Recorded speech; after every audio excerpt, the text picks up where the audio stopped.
que vous rejetez l'accusation de nombreux clients qui disent que la Digicel est en train de voler leur minute? Je rejette formellement cette accusation, mais j'avoue que nous sommes devenus très très compliqués.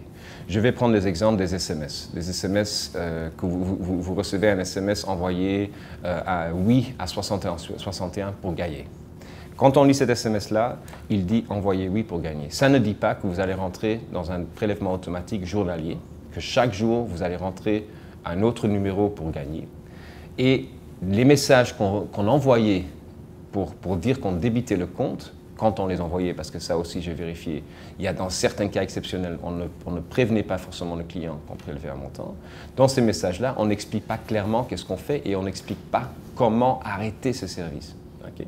Donc on a un travail d'urgence qui est en train d'être fait pour justement nettoyer l'ensemble de ces messages, de retester toutes ces applications qui ne sont pas des applications de la Digicel, il faut le dire aussi, c'est des parties, des tierces parties, des content providers, des compagnies qui travaillent avec la Digicel pour vendre leurs services. La Digicel n'est pas dans la loterie, la Digicel n'est pas dans le porno. Par contre, nous avons des partenaires qui font ça à travers notre réseau et eux, ils retouchent une partie de cet argent qui débite sur les comptes des clients. Mais on est devenu beaucoup plus strict dans la façon dont ils vendent ces services. On a éliminé carrément certains de ces services parce qu'on ne les trouvait pas éthiques jusqu'à un point. Et donc, on ne vole pas, mais on n'a pas été assez clair ou on n'a pas encouragé nos partenaires à être assez clairs. Au niveau du data, je vous l'ai expliqué avant, c'est largement un déficit de communication et d'éducation aux clients, mais aussi peut-être une refonte de nos offres. Est-ce qu'on doit aller vers des offres illimitées pour certaines personnes qui peuvent se le permettre? L'offre illimitée la moins chère aux États-Unis que je connais, parce que je l'ai pris chez AT&T, est de 48 $ US par mois. Ça fait 2500 gold par mois pour avoir du data illimité. Est-ce qu'il n'y a pas beaucoup d'Haïtiens qui peuvent se permettre de payer 48 ou 2500, presque 3000 d'ailleurs, 3000 gourdes par mois de data illimité? Si on le lance, ça serait illimité à une certaine couche de la population. Moi, j'aimerais bien trouver des solutions qui s'adressent à l'ensemble de la population. Notre revenu moyen par utilisateur est moins de 6 $. Vous voyez, j'ai plus de 2,5 millions d'utilisateurs qui utilisent moins de 1 $ US par mois. Donc, il faut trouver un produit qui s'ajuste à ces gens-là. Beaucoup d'entre eux ont reçu un smartphone d'un ami à la diaspora, de quelqu'un qui est rentré, etc.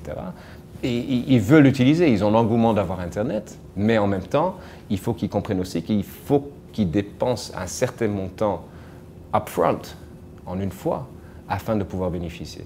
Ce que font ces gens aujourd'hui, ils achètent un plan de 9 gourdes tous les jours, ou tous les 3 jours, ou tous les 5 jours, et ça ne suffit pas pour l'utilisation même normale d'un téléphone smartphone. Surtout si vous n'éteignez pas toutes les notifications, surtout si vous n'éteignez pas, par exemple, vous devez configurer sur WhatsApp que vous ne téléchargez pas les photos.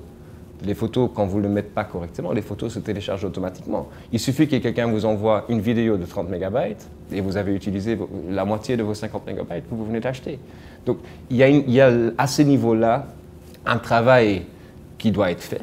Et c'est quelque part un peu dommage que les députés, plutôt que les sénateurs ou le Conatel, plutôt que de nous aider à communiquer davantage sur cette complexité, nous attaquent plutôt, surtout les techniciens. Les techniciens du Conatel devraient comprendre ce type de choses, plutôt que d'essayer de pointer le doigt en disant que, soi-disant, Natcom et Digicel ne sont pas capables, soi-disant, de lancer cette nouvelle technologie.